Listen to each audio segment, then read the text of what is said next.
Alright, let's talk about the US-China trade war. It sounds like a big, important, muscular thing, doesn't it? Like two heavyweight boxers in a ring. But in reality, it was less like a strategic boxing match, and more like one of those guys who tries to punch a wall to look tough, and only ends up with a broken hand and a hefty bill from the emergency room. The whole affair was kicked off by the Trump administration starting in 2018. The stated goal was noble, I suppose, if you squint to punish China for what were called unfair trade practices and intellectual property theft. So, who exactly bore the brunt of this magnificent economic experiment? If you guessed the coastal elites in their ivory towers sipping avocado lattes, you would be spectacularly wrong. The pain was concentrated with laser-like precision on many of the states that had been the most ardent supporters of the administration that launched the war in the first place. You know, the red states.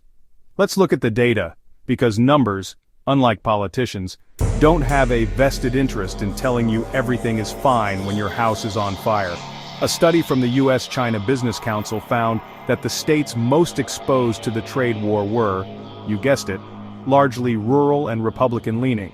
States like Louisiana, South Carolina, Alabama, and Texas saw significant potential job losses due to the escalating conflict.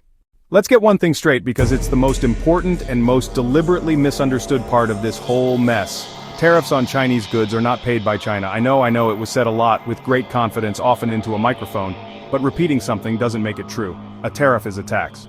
When goods from China arrive at a US port, the American company that bought them has to pay the US government that tax. It's an import duty, collected right here in America, by America, from Americans. This isn't just about abstract numbers and charts, this is about real people whose lives and livelihoods were turned upside down. Let's take a trip to the Midwest and meet someone like, let's call him Dave, a fifth-generation soybean farmer in Iowa. For his entire life, Dave's business model was pretty straightforward. Grow the best soybeans you can, and the world will buy them. Then overnight, that market was gone. The price of soybeans cratered. Dave watched the value of his crop, his entire year's work, fall by 20 to 30%. He was left with silos full of beans he couldn't sell at a profitable price. He had to take out bigger loans just to keep the lights on, hoping the trade war would end quickly. Every day he'd check the news, hoping for a resolution, but the conflict dragged on for years. The sales pitch for the trade war was, to put it mildly, extravagant. It was presented as a silver bullet that would cure all of America's economic ailments. Manufacturing jobs, we were told, would come roaring back to the United States as companies abandoned China. The trade deficit would shrink dramatically, and most importantly, China would pay for it all. The reality, however, looked less like a triumphant renaissance and more like a slow-motion car crash. Let's start with the jobs. Did manufacturing jobs come flooding back?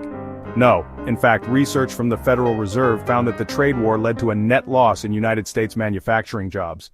Let's break this down with some simple, unavoidable numbers.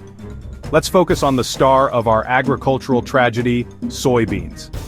In 2017, the year before the trade war really kicked into gear, the United States exported about $12.2 billion worth of soybeans to China. It was our #1 agricultural export to the country.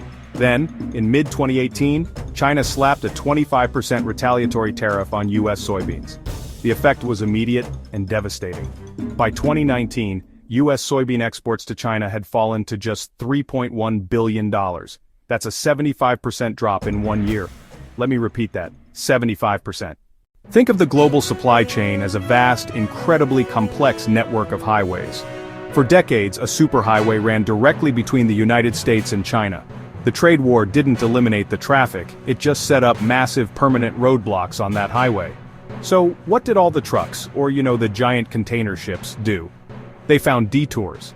When the United States made it more expensive to import from China, American companies immediately started looking for alternatives. Companies that used to source everything from China began spreading their bets. On the other side, when China stopped buying American soybeans, they just called up Brazil and Argentina, who were more than happy to step in and become their new primary suppliers. So what's the big takeaway from this whole painful, expensive, and ultimately counterproductive saga? The most crucial lesson is that there is no such thing as a simple surgical trade war. Economic policies enacted in Washington, D.C. for grand geopolitical reasons have profound, immediate, and often devastating impacts on local communities. It's about the farmer in Nebraska, the factory worker in Michigan, and the small business owner in South Carolina. The episode demonstrates the immense danger of basing complex policy on simple, appealing slogans. The global economy is not a game of Risk, where you can just move pieces around a board. The people who were promised the most from this bold new approach, the workers and farmers of America's heartland, ended up paying the steepest price. And that is the final, shocking cost of the trade war. Not just the lost jobs or the collapsed markets, but the betrayal of the very people the policy was supposed to save.